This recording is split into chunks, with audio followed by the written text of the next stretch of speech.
Hey guys, so today I'm going to be bringing to you a Orcust deck profile for the new July 2019 ban list. So for you guys that don't know, the ban list was absolutely huge. Literally just a factory reset on the whole ban list. It's pretty crazy. But Rusty Bardish got banned. So the playstyle of this deck really does change. It frees up extra slots in the deck, and it also becomes a lot less combo oriented.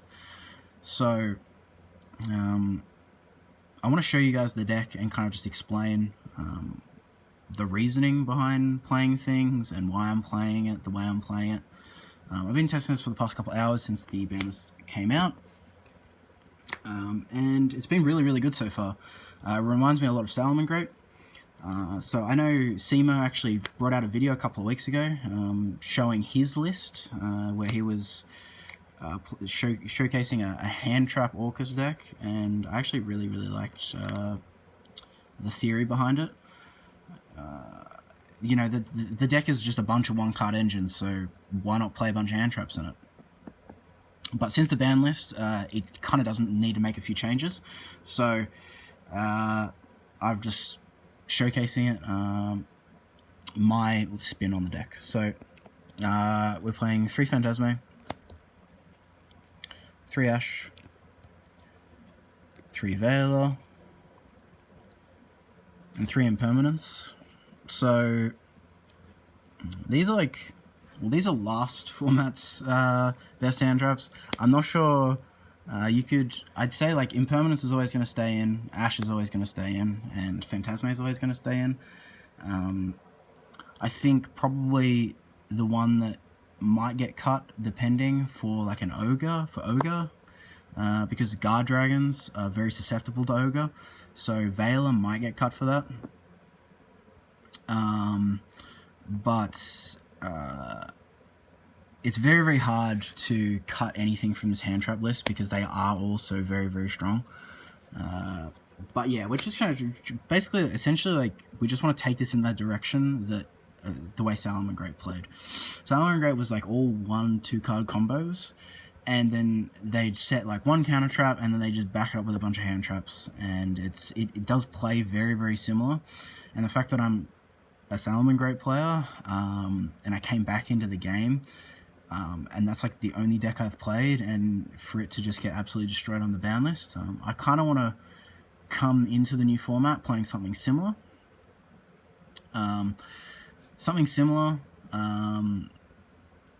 But something different that isn't Salamangreat, because Salamangreat just, I don't think, can really function at its current state. So I'm playing the 12 hand traps. You could bump it up to 15, you could just keep it 12 and change it, depending on the way format. And then we play the 1 Armageddonite, the 1 Greffa, and the 1 Destrudo. I think these are, like, these two are the god cards, and Destrudo is insane. Armageddonite, Armageddonite is like the only one I've considered cutting, because it is a normal summon, and I already do play a play set of another normal summon in this deck, which you'll see as I go through the profile. So it's sometimes is a little bit bricky, but Armageddonite's just so strong. I kind of just, this could potentially get cut. We'll see we'll see what happens, but Greffa's just insane. You play so many like high level cards, like even cards like Phantasme. Like if you go first and you like open a Phantasme and you just like nah, screw it. Like I need to just push and make a combo. Then you can even discard this Phantasme and special summon Greffa. So in a pinch, like, this is like, even just discarding the Phantasme is still incredibly strong. And then the Destrudo,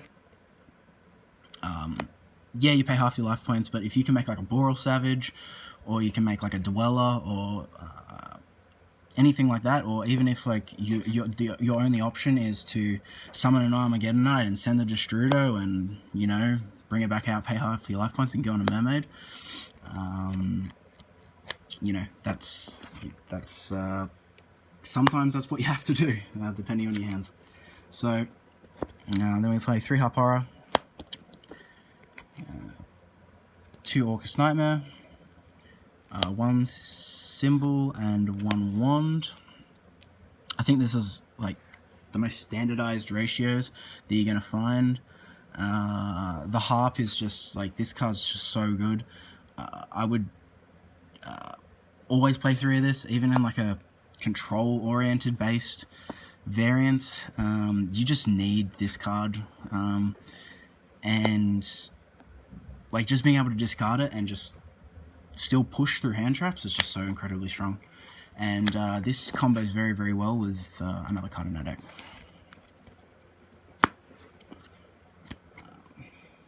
So you're probably wondering like where the 1 card engine is, because at the moment it's just like the only 1 card engine is really Armageddon Knight. But the 1 card engine that I am playing, and that I decided to play instead of the Trickstar engine, because that got absolutely ruined as well, is Ibly. And in tandem with the Ibly, straight out of my Salamangreat deck, 3 Sonnet Mining. So Ibly is, I really considered this card even just before the ban list. I thought it was just really strong. The chain blocking effect was just so strong, and the fact that you didn't need to activate an effect to go into Mermaid, you could just go straight into Mermaid once it was summoned. That was the issue with like Connector and Scrap Recycler, you know, Forward Skipper. All those 1 card combos required you to activate, actually activate an effect on the card, and a lot of the time it's just like, it's hand trapped. So this stops it. Like, if they impermanence this, it doesn't matter. If they Veil this, it doesn't matter. If they, you know, it doesn't matter. And you're not susceptible to like Ash Blossom or anything like that, because you're able to chain block. So it is really nice. And the Sonnet Mining pairs really well with the Harp. So if you hard draw the Harp and the Sonnet Mining, it's just it's actually just ridiculously good. You can pitch this, then grab this, and then you have your 1 card combo. You have Harp Engrave, and you just pop off. So I found this to be really strong. And especially, like, I was almost considering this, before the ban list, but the fact that the Trickstar engine got hit, and that was just like by far the most powerful, because it just allowed you to go second. So it was just incredibly strong going second. This is like kind of the next best option going second. Sonnet Mining isn't the best going second, but the fact that you're able to like discard the Harp, even if it does get negated, discarding the Harp is still like really good, because it can still set you up, because you can just normal and then use the Harp effect and bring something out and still go into Mermaid. So yeah, I just really like this.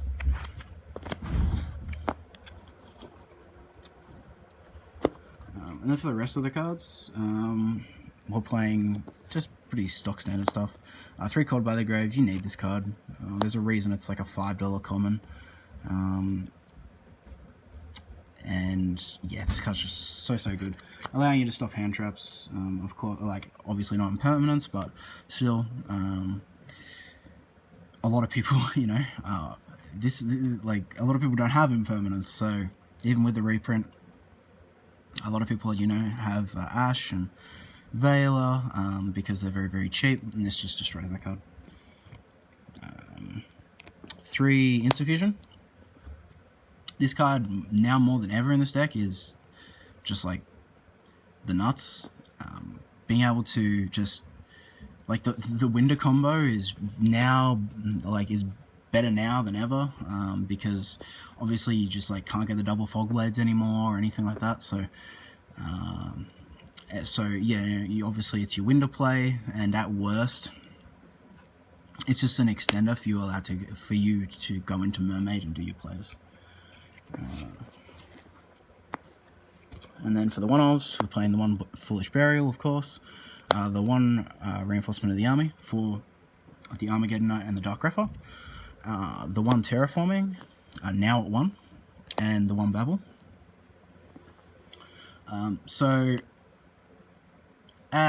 Foolish Burial, self-explanatory. Reinforcement of the army, self-explanatory. The Terraforming and Babel, I think that it's important now more than ever in this deck to make sure that you're able to get to both Babel and Crescendo. Because if you see one and not the other, it's not really that good. You kind of like hardcore struggle, and just allowing the option just to like hard draw this or hard draw these is incredibly important. So playing essentially like 4 cards where if I hard draw one, then all good. I'm able to get to the other one is still is just really strong. I would highly suggest playing the Terraforming instead of maybe a 3rd Crescendo or anything like that. I think that you should be playing 2 Crescendo, because even at worst, if you draw 2 of them, you're able to discard it and then get a search with it. Do be aware though, if you use that ability to search, then you're locked into Dark Machines, and only Dark Machines. But yeah, I've found this to be quite good so far. I considered Solemn Judgment, playing 3 of it in here, now that's nearly off the list. But the issue with Solemn Judgment is the card is insanely good going first, but it's absolutely terrible going second against an established board. It literally does nothing. So potentially, it could, but I think honestly just hand traps are just so strong. I don't see a point in really playing Solemn Judgment, but yeah, that's just me. Things could possibly change, we'll see. And now for the extra deck. So I'm playing 2 Mermaid. I think 2 Mermaid is necessary, especially with this deck. It is very control based, so your games are going to be a lot slower than they actually usually are. So having the 2nd Mermaid is important, I feel. 1 Cerberus, 1 Phoenix, and that's it for the Nightmare cards. No Unicorn. I don't think it's really that needed. It just takes up unnecessary space, I feel. And then for the Orcust cards, we're playing 3 Galatea and 1 Longirsu. Always play 3 of this. It's essentially just like Sunlight Wolf. It's why would you play 2 Sunlight Wolf? This card's just the deck, almost. So please play 3 of this. And for the Longirsu, this kind of is a replace. This is kind of the card that you go into instead of Rusty now. The issue with this card is that it has 2 link pointers, pointing to obviously your opponent's field. But if you leave 2 machines in your banished zone, then obviously you can send one of them with it. So for players who kind of don't really know what this does, you're able to actually do some pretty cute things with this. So.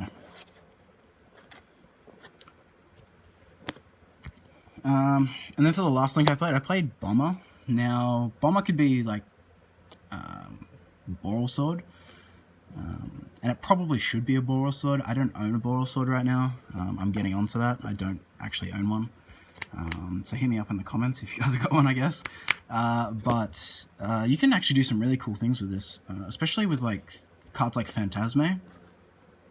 Being able to end on this, because you can go Longirsu.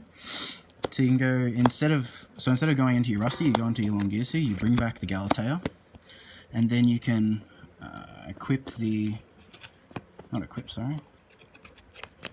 exceed into Dingirsu, and then link these off into a top logic.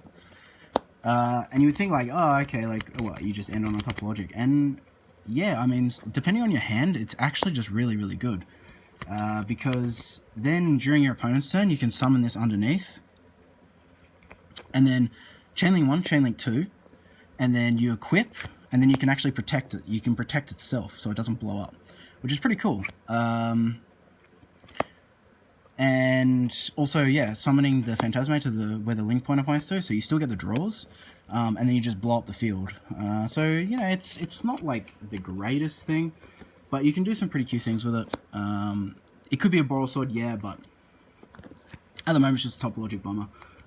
If you've got Borrelsword, I would probably play it.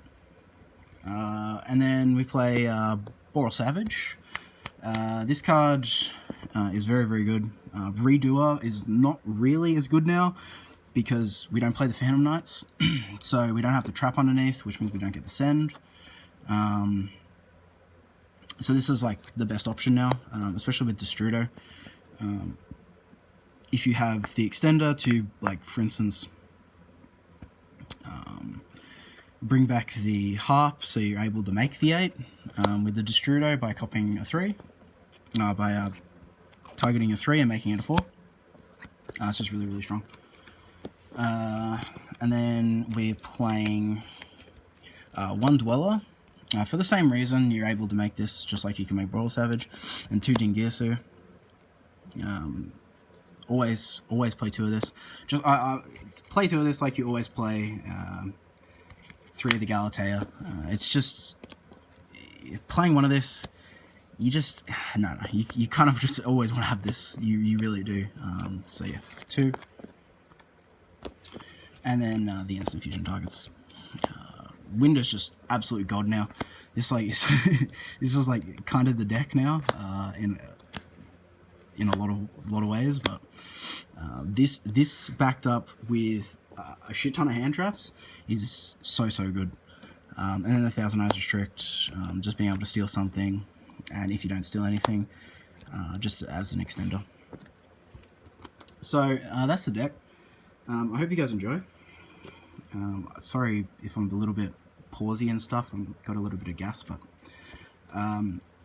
yeah, I've been playtesting this for probably the past few hours, and I think it's actually very, very good. Yeah, like I said, it reminds me a lot of Salamangreat, and I absolutely love that deck. So yeah, let me know what you guys think in the comments, and let me know what you think about the ban list and so on and so forth. And yeah, I'll catch you guys later. Like, comment, subscribe, and yeah, peace.